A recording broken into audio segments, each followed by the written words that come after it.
you mentioned last time you thought that Gyökeres was a maybe. Was that the best we've seen of Gyökeres at the weekend against Tottenham? Yeah, I think so. I think that you still have to say Tottenham were pretty poor with what they'd done and how they tried to mark him and even the space. I thought Eze made a great run for him to get that first goal, but I was always looking at, when you look at Gyökeres, it's the finishing and how quickly he can get it down and finish it. It's the same with the one what Odegaard set up for him, how he just moved the defender and finished it.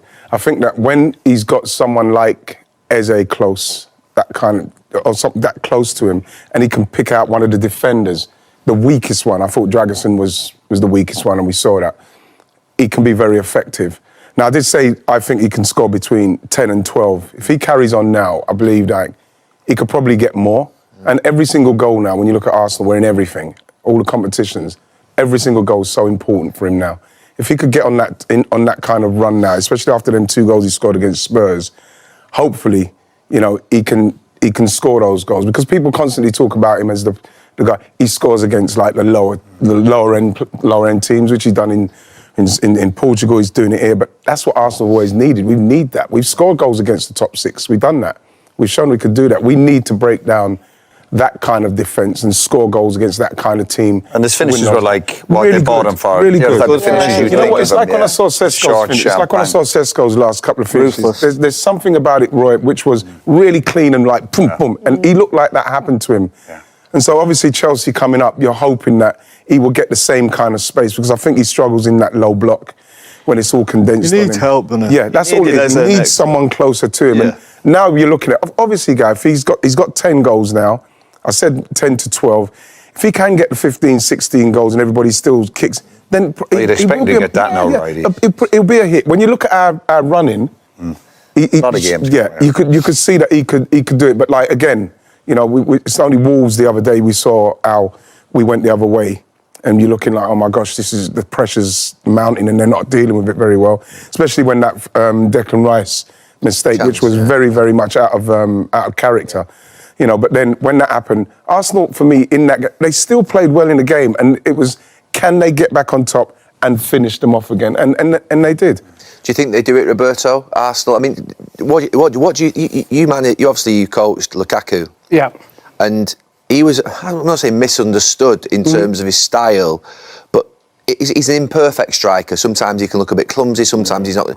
How do you see Gyökeres in terms of sort of as a player? And do you think Arsenal can get over the line? Do you think Arsenal will get over the line? Well, so for Gyökeres is a player that I've seen a lot because he was at Sporting and he played for Sweden. Sweden, imagine the front 4 is Kulusevski, Gyökeres, Isaac and Elanga. So it's, as a national team, what Gyökeres is, and I thought Arsenal handpicked what he wanted, is a player that he is always at the space at the back of the centre halves. It's not about what he's going to do with his feet and in front of him. It's just if he's got that space, and it's the best when he gets 1v1 situations, because he's got the power, uses his body, and he's a good finisher. I always felt that, and probably 20 years ago when you were playing, you knew that the teams that they were competing to win the league, the foreigners were coming to a second, like a bottom 10 team, and then after 2 years they would come to Arsenal, to United, because you got a period where you need to almost find the physicality, adjust to what the league is, and I find Sesko, Gyökeres, they are in that period. Yes. Gyökeres, on top of it, is an incredible psychological task. When he's been already in this country at Reading, I never got the opportunity to get into a Premier League club. He had to go to Coventry. So as a human being now, he's gone to Portugal, comes back. This is a moment that he needs to, there are many, I think they need a transitional period. He's not a player that is going to come in and it doesn't matter how much you paid. He's going to give you, but he's got the potential to be the leading goal scorer for Arsenal for the next 4 or 5 years once he's ready. And I think the game against Spurs show you what he can do when the space is there and when the style suits him. But I think what Mikel Arteta has done is he brought a player that he didn't have for those sort of games, whatever it is, the one that you need to use the contact in the box to score goals, the one that you need to explore the space. You know, but they will. I think he's got everything to be able to cope with that. You know what I liked as well, what he done as well, right? He kept him on. You know, he kept him on, and that for me as a striker, you don't want to be taken off. Even though he scored that last one right at the death there, he needs to be on, knowing that I'm going to get those goals at the end. I can finish the game off as well. You take him off quicker, didn't he? You know what? You can just see something. And like I say, I'm not going to just act like Spurs are one of the top end teams where they played.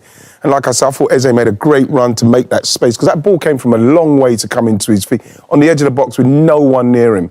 So I was thinking, can he control this and finish it quick? Bam, done it. And you think to yourself, right, okay, let's go. Not really seen that in him before, have you? Like cleanness of strike. Yeah, and the thing is that, you know what else as well? He looks like that. He looks like that now. He feels, you can see him. He felt like that. His chest came up. And I'm thinking, yeah, crack on, Bo. Go on. Those are key moments, aren't they? Because he's scoring in a derby changes everyone's perception. And then you feel it because this is a very tough, he's a great example for any young player that he gets a rejection somewhere and he keeps going and the resilience. But his journey has been from not being accepted in the Premier League, having to go abroad to come back. A couple of times and now he's come back with a top role that he is not ready yet. He needs to go through those phases. And I think that goal will mean a lot more than just the goal itself. It was such a big game for Arsenal, though, wasn't it? Like, obviously after Wolves and then City getting the win and then to reduce it to 2 points, I was like, it was such a big win. You know, the thing is that all the narrative around Arsenal about, like, the physicality, the emotional, Declan Wright, all that stuff is part of what's got to happen with Arsenal in this time. Did you say something? No, with this, in this time, simply because... You know, and you guys know, you've done it so many times. It's about the games and winning the games. It's not about like, oh, we're not aggressive enough. Oh, we're celebrating too much. Oh, it doesn't matter now. I think the guys have got to understand now that this is about trying to finish this off because that's been the problem in the last 3 years. It's about timing sometimes as well, and getting teams at the right time. And the thing is, the anxiousness the anxiousness of everything as well, Scholesy, is because they are so desperate to do it. The fan, you can feel it. So they're just trying to get it done, and I think that's where they need to put their focus. Do you think they do? I mean, obviously you're not into the predictions, Roberto, but you see City, you see Arsenal. Who do you think gets over the line? Get into predictions. You're going to get a prediction. It's interesting because if you ask any other Champions League team outside the UK, everybody will tell you Arsenal looks stronger than Man City. But when you understand the Premier League and you know the way Pep Guardiola works, Man City should be the favourite to finish the season the strongest. Just because of the change in terms of players in the dressing room, is almost everything is coming to place, and it's got this incredible capacity of finding tactical solutions and preparing each game. When you look at it from outside, everybody in the Champions League, all the top clubs in the Champions League, they highlighting Arsenal. So as in the Europe team. now, Arsenal are seen as the team that are the most dominant. Yes, because they beat Real Madrid the way they did, because they're a team that can defend very well without the ball, that they can play with the ball. It's a very complete team. Set plays, I know that in the UK it's different. In the Premier League, everybody works the set plays well. But in Europe, nobody can defend a corner from Arsenal. That's a reality. And when you look at the Premier League teams against European opposition, the goals that they score from that ball situations is incredible. It's a trend that it hasn't developed in Europe yet. And that side of it can be a big strength in Europe. Yeah. But in the Premier League, I don't think you can call it. I think even that game, Man City Arsenal, is going to have a bigger influence than we think. And what is it, 90 minutes? 90 minutes could be anything. Could it be a bad decision? Could be a bit of luck, a bit of magic. So I think the league is going to be decided in. And they have that cup final as well, didn't it? That can just derail one of them. Maybe. That's it. And what happens in the Champions League? Champions League could be that City plays Real Madrid and they're out, and then Arsenal depends. The thing is that when he wants a title chase, I want a title challenge. You know, keep going on about Arsenal all the time. You know, who is Nev? Nev, yeah. Yeah, but he's just walking on the team. He's got like Nev's, but like I had to protect Nev's. No, I had to protect him because then what people were saying was, yeah, but if City are doing really well, Nev still wants a title challenge. So don't dig out my mate. You know what I mean? Just because he's saying, he wants when Arsenal score, he's like, good goal from Arsenal. Yeah, but and then someone else scores, he goes, what a finish! Do you know something? Gary, you've got a tough job here. Paranoia. Incredible. You think they'll win it? I think Arsenal will win it. I think they will win it. Arsenal fans are pissed off with me because a couple of weeks ago when City scored 2 in the last 10 minutes at Anfield, they thought that I was like sort of over-celebrating. Yeah. The fact is that was big. And by the way, Arsenal wobbled like Madder Cup for a week after, by the way. So let's be clear, it was big. Do you think Arsenal win the league, Ian? Yes, I do. You know, you've got to still remember, we're joint top scorers. We conceded the least goals. That's facts, bro. I'm not going on pure faith. I'm not going on pure faith. You're broing me off. You're broing me off. No. You're broing me off. I'm not broing. You're broing me off. We know the faith. Listen,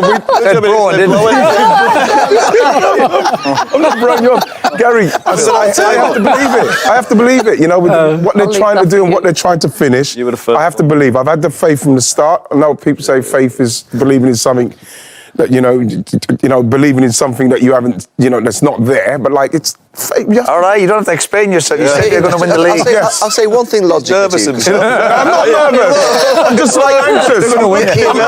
I'm anxious. Why would I not want Arsenal to win the league? No, to ask the people with your commentary what You would rather Arsenal asking win the you league than City, wouldn't you? 100%, of course I would. Now, to be fair, I said to them, Gal, I'd rather a wobble, City. don't we? that's all it is. Gary just wants to see a title race. Yeah, we all want it. Yeah, we want to see a close title race. Everyone wants to but see it. when you're the team that's up there, and we have wobbled, after the Tottenham game, up to the Tottenham game. It started with the United game for me, where it just like, oh, whoa, what's happening? We have wobbled, but at the same time, that's what's meant to happen. You're going to wobble. Yeah, it's all part of the journey. it's fine, relax with it. I'm relaxed with it. It is exciting. You can tell by my octave in my voice. It is. Man United could still win it. Look at Man United. How come we're not talking about Man United and they're playing Don't well? talk about Man United, bro.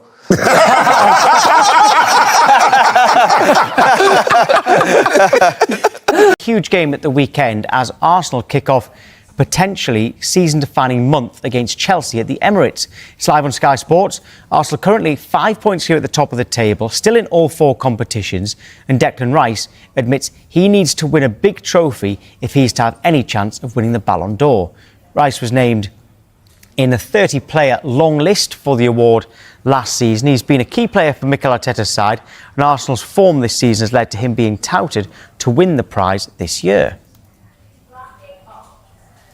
We want you to get involved in those conversations, but we can have a look at the quote that Rice said. He said, "You want to be involved in these conversations. You see the recent Ballon d'Or winners and what they've done during the season. Hopefully we can be successful and I can be in those conversations. That would be amazing." So Rice there acknowledging that they do need to win the major trophies for him to be in that. OK, we'll get involved in that and let us know. But Rob, if Arsenal do win the title or the Champions League, one of those big ones, does he deserve to win the Ballon d'Or? I don't know about deserve to win the Ballon d'Or. But if you say, is Declan Rice a contender for the Ballon d'Or if he wins those trophies? I mean, you have to. You don't have to win the trophies. You have to show that you're a great player.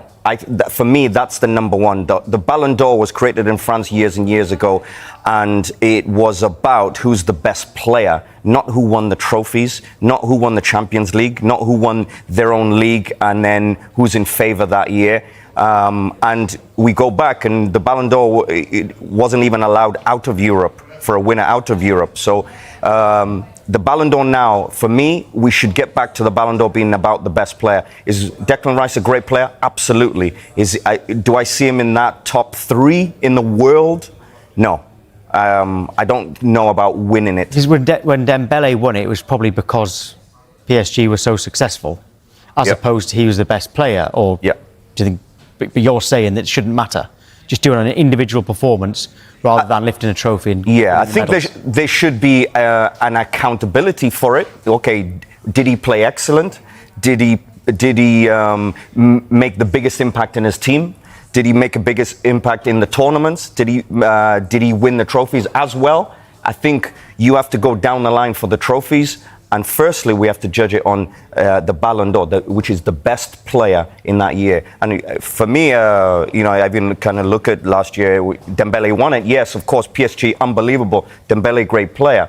But I didn't think he was the best player last year to win it. So who was? Who would you have had? Out of all of Europe, I think the best player was Mo Salah. I mean, you just have to look at last year, look at the last season, and then compare. I think Vitinha in his own team was also amazing, and you look at Rafinha, Barcelona, Lamine Yamal, Mbappe, even in that category. So there's now the instinct to just choose, if you win the Champions League, we'll pick one of those. It doesn't matter who. And I think we're forgetting the actual football with our eyes, not the stats. We have to look at the game. Who's the best player? You know, in the semi-finals, in the rounds, in the finals, for his club, week to week. Who's the best player? That's who we have to pick. Not who's got the best stats. Not who this team won it, so we'll just pick one of them. Doesn't matter who. And I felt like sometimes the Ballon d'Or in the last few years has been picked in that way, and we have to get back to the joy of football. Who's unbelievable? Who do we just love watching because they're so good? Who's by far the best players in the world? Let's start with that, not who's the Champions League winner this year or who's the World Cup winner, and we just pick one of them. Sometimes we're a little bit lazy with that. Well, it would help Rice if he can score more goals. He says he wants to add more goals. He cited Frank Lampard and Yaya Toure. He's only ever once scored more than 5 in one season. He got 7 in 2024. The type of midfielder he is, does he need to add goals to his game? Is that important for that type of midfielder? Yeah, I think, of course, when you are an instinctively defensive player, you don't really need to score the goals. Yes, you add impact and you add impact to your team and yeah, maybe some goals as well. For example, a centre-back, you don't expect them to win a Ballon d'Or with just goals. It adds to it and making an impact to your team or defensive midfielder. But I think we've seen now in the last few years, especially the last 3 years, teams not really having an automatic Makelele type player that is an out, Patrick Vieira's, Roy Keane's, those that they are a defensive midfielder. And that's their number one job. Everything else is a bonus. I think we're now starting to see midfielders like Declan Rice where they're a hybrid. They're not a defensive midfielder. They're not an artistic attacking midfielder. They're this hybrid midfielder that is a central midfielder that does a little bit of everything. And I think he's had an unbelievable year. I've got to say, we talk about Ballon d'Or one side, but he's had an unbelievable year. And he's in his ways, he's kind of changing this midfield position where automatically people put him in this bracket of defense midfielder. He's not that. And this other bracket of, if he's not defensive, is he an attacking midfielder? Well, he's not that as well. He's not an Ødegaard, he's not an Eze, so he's not that either. He's this hybrid of just quality, reading the game. When his team is in danger and they're exposed and there's a transition counter-attack, he's the one who reads the game and almost with his pace and his tackling gets them out of a lot of trouble. It's why they're top of the league. He's a big impact on why Arsenal are top of the league and top of the Champions League. And in terms of criticism of him, Paul Scholes says he's too emotional. What does he mean by that? And is it actually a bad thing, being too emotional? I mean, some of the most vocal captains were very emotional. Oh, yeah, absolutely. I've had dressing rooms where the captain is the first one to, for example, you come in half-time and you're struggling or your team's not doing well, and captains come in and they're the most emotional ones because they feel the responsibility the most, and the vocal ones are the ones that come in and say, no, forget the manager of 1 second.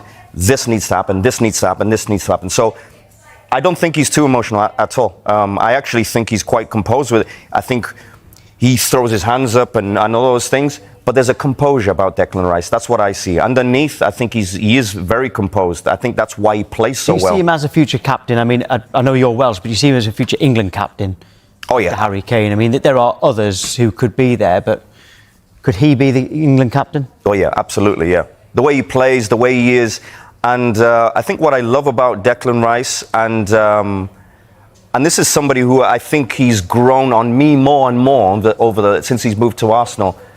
He is now one of the leaders and he takes accountability. And I think that's what you want from a captain. Accountability, not just in shouting and raising your arms and all of these things. Accountability in making an impact in your team, defensively, attacking, whether he's assisting sometimes, but also how vocal he is and how composed he is and how much he takes away the dangers of the other team just under the radar. Without, in his contribution and defensively, 1v1s, he's so excellent at that. I love what he's doing there. So I think he's a future captain for England, absolutely. Danny, when in your time as a top player, and you were indeed one, how did you deal with stick from the crowd? and I mean insulting stick from the crowd, close to you, verbal insults, etc.? Pretty well, I think. Yeah, I wore off a dog's back a little bit. Did they ever bring family into it? Occasionally. Yeah, occasionally. But it was par for the course, really. I mean, you got the bit of that on the pitch as well. It wasn't anything like you get today, because obviously the online abuse or the online criticism or assessment of everything you do and say and your partners and your family and whatever is enhanced by social media. So that makes it worse, I'm sure, for some of the boys. But when you're on the pitch and when you're playing, you're kind of so focused. That stuff, occasionally it can anger you, but generally motivates you. Yeah. Shut them up or do better. It wasn't ever I never once felt like I or anyone I played with was feeling or looking like a victim when it was happening. And it was never that bad that you felt, wow, this is too much. Is this bad? Is this worth highlighting? We're going to highlight it anyway, whether it's worth it or not. And I wonder how the individual who's at the heart of it will actually feel. An incident during the North London derby. The image from it has gone viral. If you're watching live on YouTube at the moment, and there he is. See the fella behind Declan Wright, who's about to take a throw in, I think. Yeah. And he's holding a phone, and he's attempting to mock Declan by holding on his phone a photograph on his phone of Declan's wife. Declan was about to take a corner. It's not the first time that Declan's had to endure comment about his wife. In April, he spoke publicly about the abuse his family has received on social media. And Declan, as any true loving husband would say, my wife is the love of my life. And there is no one better for me, said Declan at the time. This character, and you're looking at it, Danny, in the background there, holding up his phone, as I say, with the image on it.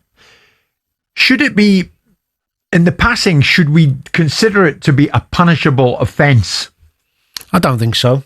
I don't think it's crossed that line, but I do think that the guy holding it has probably damaged himself more than Declan. You'd like to think so. Yeah, because people see that and think, what an idiot, what an immature, stupid guy. But Declan's a great lad. I mean, I know him, his family, they live near me. I see him at the golf club a lot. They're a strong family. I don't think that would bother him. If anything, you just motivate him more to play better and do well. It's childish behaviour, isn't it? But I think you have to put things in perspective, and you have to understand that elite level football and in the public eye and doing the job you do, you can't have all the good stuff without some of the bad. And that doesn't cross a line of punishment for me, showing a picture. I had things said about when I first got with my ex-wife. She was in the public eye as well. I got a lot of stuff said and things, it never felt to me like I'm going to have to tell the police about it. It's just people trying to get in your head. I think we have to be careful. I don't like idiots like that or silly behaviour, but unfortunately, it's a fact of life, and you can't punish everything. I mean, what society do we want to live in? I mean, it's a bit of. He'll think it's light-hearted. I think it's stupid. Yeah. The reality is that's not crossing a line where you have to start talking about police and criminality, is it? Well, we talk about, and Danny, well, not necessarily police what you're saying. Criminality. But potentially football clubs could say, "I don't want that in my stadium." Absolutely, and that's one way of reacting to it. Yeah, and that may well be a risk they should go into, Simon. Maybe. I mean, we can go back. I mean, football, its whole culture is steeped in conflict and confrontation and abuse. And it's about how far you let that abuse go. And once upon a time, you had to listen. Poor David Beckham had to listen to which particular part of his wife's anatomy was available to him from football fans around the stadium, and you get on with it. And whilst it's not nice, it's unkind, it's unpleasant. Sometimes life is unkind and unpleasant. It's a sport that's driven by confrontation. So the Declan, would be best served ignoring it, which he probably will do. I think he did. The guy's a moron. Yeah. He'll continue to be a moron, and Declan will continue to be a multi-million-pound footballer.